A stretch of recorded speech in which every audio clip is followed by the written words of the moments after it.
Without objection. Thank you, Mr. Speaker. I rise today to talk about the ongoing Republican war on the poor, and that's what this is, and their attempt to gut our nation's critical safety net against hunger one more time. This past June, the Republican leadership failed millions of farmers and millions of struggling families when they could not pass a farm bill. They allowed the extremist Tea Party fringe of their party to poison the farm bill with amendments and so-called reforms that in fact would only increase hardship and hunger in America. Yet instead of working across the aisle to find a better solution that would create jobs and protect families, the Republican leadership has chosen to bring an even more hurtful, toxic, and heartless nutrition bill to the floor. This new bill includes all of the extremist amendments that killed the first farm bill. It also piles on even more restrictions and so-called reforms that only serve to increase hardship for hungry families, children, seniors, and veterans.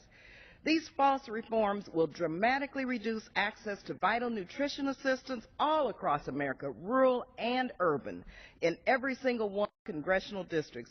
This bill would also end critical flexibilities for our states and would cripple smart and targeted programs that allow states to efficiently deliver nutrition assistance to the neediest. For example, the Republican nutrition-only bill would end categorical eligibility for all of our states. We've created this to streamline the delivery of social services so that we can lower administrative costs and put more of these dollars directly into the hands of needy families. This Republican bill would end those efficiencies, raise costs for our states, and make it harder for families to get the help they need. This bill also claims to create work requirements for able-bodied adults. Let me remind my colleagues that the SNAP program already has very restrictive work requirements. The current SNAP program cuts off able-bodied adults after just 3 months of benefits right now. We only allow states to adopt waivers for when unemployment in their states rise high enough that this restriction is clearly unreasonable. The new so-called reforms would cut everybody off, no matter what the unemployment rate is in their state. This is just heartless.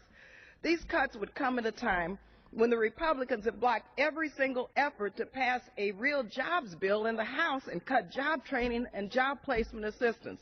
And let me tell you, as a former food stamp recipient myself, I know that people don't want to be on food stamps. They want to work. So if we're going to put work requirements on people, why in the world don't we pass a jobs bill so they can work? At a time when our nation should be creating opportunities for all, the House Republican leadership proposed to cut SNAP by $40 billion. This will surely create a bleaker future for our children, our seniors, and our overall economy. If this bill ever becomes law, and I hope it doesn't, at least 4 to 6 million low-income children and families will be cut from this economic lifeline and pushed into poverty. And like about 29 of my colleagues, I have taken the food stamp challenge about 3 times and ate off of $4.50 a day. It was unhealthy and very difficult. Yet I knew it would only last a week for me. Yet millions of Americans see no end in sight. And now, mind you, now they have to worry that this meager benefit, this pittance, that it's going to be cut even more. Instead of gutting SNAP, we need to strengthen it. Not only does SNAP help put food on the table for struggling families, it also helps stimulate economic growth. For every $1 in SNAP benefits, we generate $1.70 in economic activity. So Congressman Conyers and I have introduced new legislation that would extend the SNAP benefits that were increased as a part of the stimulus package. Otherwise, and many don't know this, on November 1st, every single family or individual who receives SNAP benefits now will see an automatic cut of about $29 per month for a family of 3. This will happen regardless of this $40 billion nutrition cut.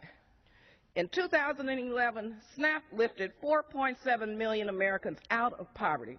Without SNAP, millions more would fall into poverty, millions more of Americans would suffer hunger, and our economy would create even fewer jobs and be worse off. I just have to say, our values as Americans and who we are as a country recognize that these despicable cuts are immoral and they're un-American. We need to provide opportunities to help lift families out of poverty, grow the economy, and create economic stability for all. So let's restore a unified farm bill. Let's put an end to these draconian cuts to SNAP. Thank you. Gentlewoman's time.